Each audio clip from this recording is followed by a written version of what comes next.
just like went along with them for years and they cut me off a few times actually. Wait, what?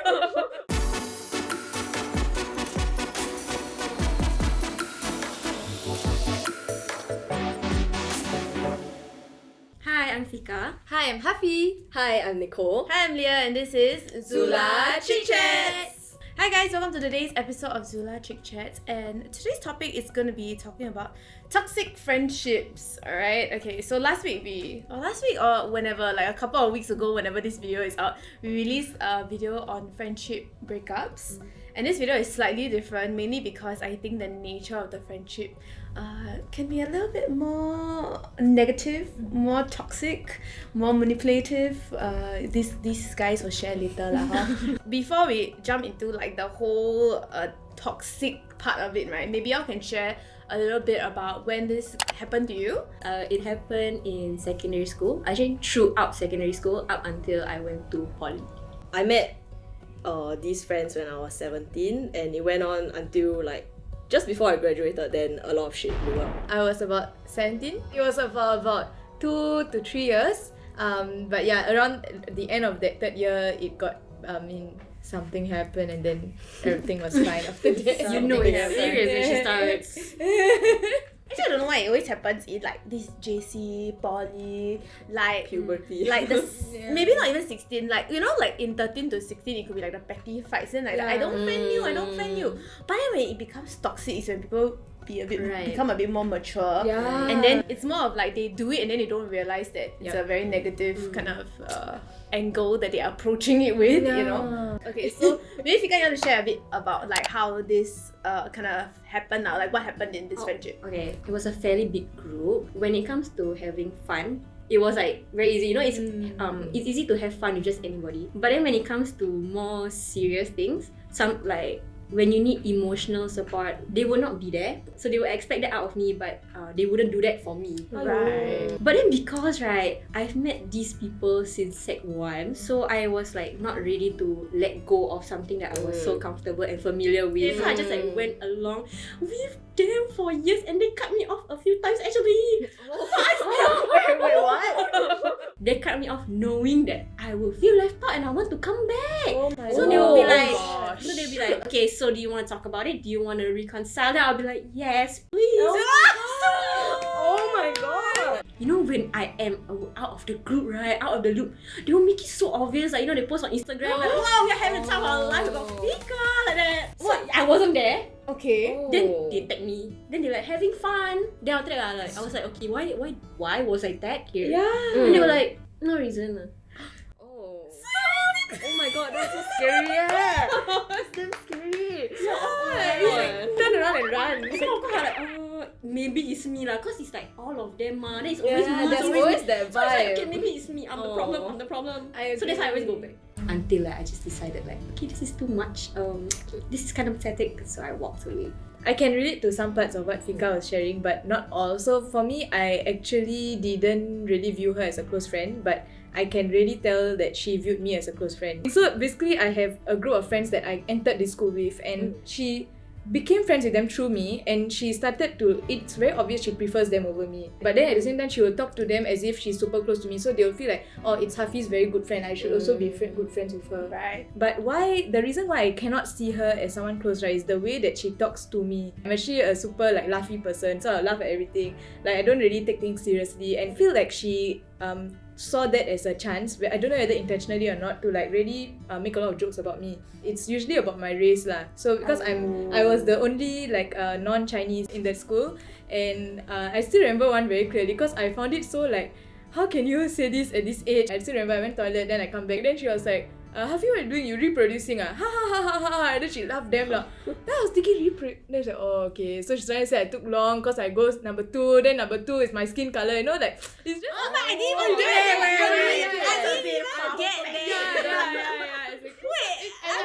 I took a while to get there. At the end of all this, right, I still wouldn't say I blame her because I think it's the reactions I give off also. Like, I'm someone who I won't show I'm upset. I guess she's just not suited to be friends with a person like me. Like, she finds me too easy to target. Bully. Yeah, to like bully. I can kind of agree with Hafi in a sense where it wasn't just her being toxic, but in a sense, I was kind of being toxic to her as well, cause she was always like pushing me around and I was letting her do it.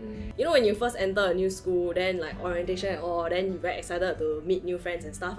So like, I actually got close to this girl first.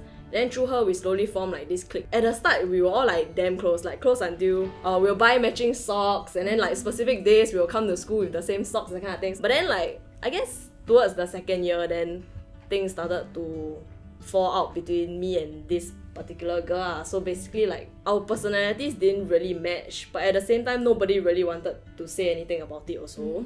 You know, sometimes when you try to talk to someone, it's very obvious if they don't want to talk to you. Yes. I think the point where I realized things were bad was there was this one time, like, you know, during exam you'll get exam numbers, like seating arrangement. Yes. So I texted her, I asked her like what's her seating number. Then instead of replying me, she screenshot our conversation and she was about to send it to someone else, but she accidentally sent it to me. She said like, lol, look at what she sent me. That kind of thing. Yeah, then I already saw everything, but then like, I really wanted to be on her good side, so I gave her the benefit of doubt, even though it was very obvious that she was trying to talk bad about me. And that was like the first instance where I realized that she was talking bad about me to other people. Yeah. Okay, I understand. So how our friendship kind of ended was, basically I kept asking her like, what's wrong? And then finally one day she just, boom, like, Here's this a list is of what's things. wrong with you, that kind of thing. And then from then, all of our mutual friends, like my clique and all that, also stopped being friends with me. Yeah, so because she sent me this, right, I had this thinking like, oh, it was me, that's why like everybody feels this way about me also. Can I jump in Sure, and say, sure, go yeah, ahead. basically, you know, like the ostracizing part, right? Some people, they do it to put people down. I feel like sometimes you do it, like for my case, right? What happened was that girl, me and my friends just kind of left. Like, we just distanced. Oh, So okay. she felt like she had no friends left. Yeah. Mm. But it wasn't like to put her down, lah. It's really to protect myself. Yeah, but I think also, okay, so it's always two sides to a story, right? There's also like what the other person may feel and things that people won't really say out. It's always like when you confront each other, y'all never really say 100% of how you feel, right? Yep. So it's always that case. But before we go into like how dealing with it and how it affected you after that, like what would you define as a toxic friendship per se? Actually, right, when you guys were saying that both of you were toxic to your friends, right? I didn't feel that way. I just felt like, I didn't feel like you were being toxic to them. But it was more like, because you care so much about this person, you have a soft spot for them, it was just like them taking advantage of you guys. So that's when I think like it becomes like toxic, when like they see themselves as above you already, and they know that you have a soft spot for you, for like you have a soft spot for them. So they're just like purely taking advantage of that. And I think that's when it becomes toxic. But it's always not so clean and cut, you know? Yeah, of course. Sometimes it's not like they only benefit and you don't benefit, because they also make you feel like you benefit. They have certain ways to go about doing it, such that you feel like they're not doing it wrong. Yeah. Psycho! Really The psycho, right? vibes. Psycho! Yeah, but I also feel that it comes from a point where, you know, when you guys are young, then you don't know how to go about handling these things. And they don't realize the actions and the consequences of the actions also, right? Yeah. The main thing where I realized it's toxic was when people around me were telling me that she's not good for me. Just don't trust your opinions too much, because you always will look at it through a rose-tinted lens, because you are in that situation and you don't want to think bad about your own friend, what. But yeah, I think that is when it's toxic, because you keep making excuses for the person again and again, and your friends are telling you that she's bad for you, lah. Yeah. That's true. Actually, for me, I couldn't really see that it was toxic. Like, until, I would say, a few years later when I look back. Yeah, because during that point of time, I really felt like it was a me thing rather than a her thing. So, I feel like the biggest part of identifying a toxic friendship is when you feel like you're losing yourself just to please this person. Fact! Yeah, like, fact. there's a lot of like, you know, I don't want her to be upset, I want her to still be my friend, that kind of thing. Why do you want to be a friend? Why do you need her in life? Oh Just my God. get her out. Like, ew. You go on to the next part, which is, you know, after that whole instance where either you left or they cut you off or whatever the situation happened, do y'all ever reconcile or talk about it after it happened? And if you did, what happened? If not, like, what do you think about the situation now? It was like a group of us, and all of the people in the group were my friends, like from another school. So when I left, it means my friends are living together with me, you know. To us, it was like we are done really, but to her, it's like what's going on. So I think that the way we handled it wasn't good lah. Like it wasn't fair to her as well. I think many months later, she created a group chat on WhatsApp, like, and the title was "I'm sorry," and she added us in it. Basically, when we talked and we met with her, we just say that you weren't very nice to Hafi. Like that was the main thing lah. Then she also agreed. Then she also said like yeah, but to her it's like just joking, and she actually sees me as a very close friend. And after that, she changed the group name to something else, trying to revive back like So we still talk for a while. After a while, we just like again stop talking lah, because it's just very weird to force the friendship back. As I've shared, I left a few times. No, I was not left. I didn't leave. So I think like because this went on from secondary school to poly, so by the time I entered poly, I met other people. So I met more genuine people, and then I saw how a friendship was supposed to be there. Then I was like, why am I holding on to this? Like, even though I'm so familiar and comfortable with it, like, is it really worth it? I just decided like, okay lah, just I myself like walk out. And I just like kind of like disappeared from their life, that kind of thing. Like I think even after years after that happened, to know that they are still like that, because one of them also left the group. So she like kind of like came to me for support and all that. Then she let me know. She was like, this year. She say, you know, they're still talking about you. So that's when you know I made the right choice. They're jealous. Oh my god. They are living a happy life without them. So for me, it was like, I graduate and I don't want to think about anything about the school anymore. But like my teacher just messaged me, like she asked me like, you know, if I want to come back and like help her out for a bit. So when I came back, she also came back, and like we had like other friends who also happened to cut me off when she cut me off lah. But then the weirdest part was everybody started talking to me again like nothing happened. Always like that. Yeah, so she also came and like sat next to me and asked me like, you know, what do you apply for, that kind of things. Even though like after everything happened, she removed me from her social, she blocked me, that kind of thing. Yeah, so it was really very weird. Yeah, so she wants to be like, I'm gonna be the mature one. I'm gonna be the bigger one.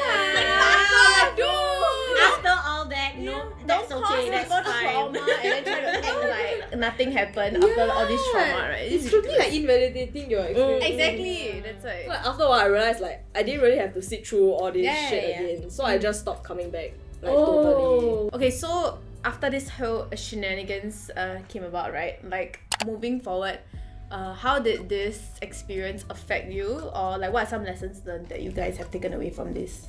When you see the signs, just like trust your gut and like, okay, maybe you try and get a second opinion from someone outside of the environment and like be objective first. And then like, I think when you know it's toxic, then it probably is lah actually. Please don't make excuses for it, you know. Don't let it run for 6-7 years. Not trying to say it about anyone, I'm talking about myself.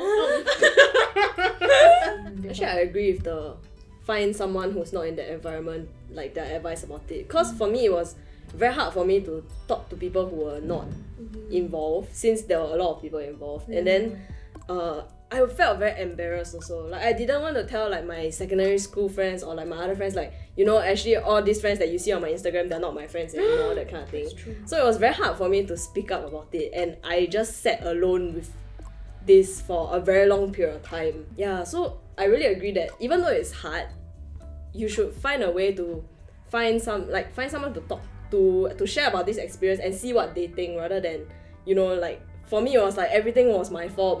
I didn't see anything else other than that. Yeah. It's something I don't do yet, but something everyone advises me to is don't trust people too easily. If someone is trying to get close to you too fast, maybe they want something more out of the friendship than what you think it is lah. Okay, well, I guess with that said, we've come to the end of today's episode. So thank you guys for watching this episode, and thank you guys for sharing as well. If you have any interesting stories or even like similar experiences about toxic friendships and you'd like to share in the comments, please feel free to do so. Also, let us know what else you'd like us to talk about on future episodes of Zula Chick Chats. And don't forget to like, share, and subscribe. Bye! Bye!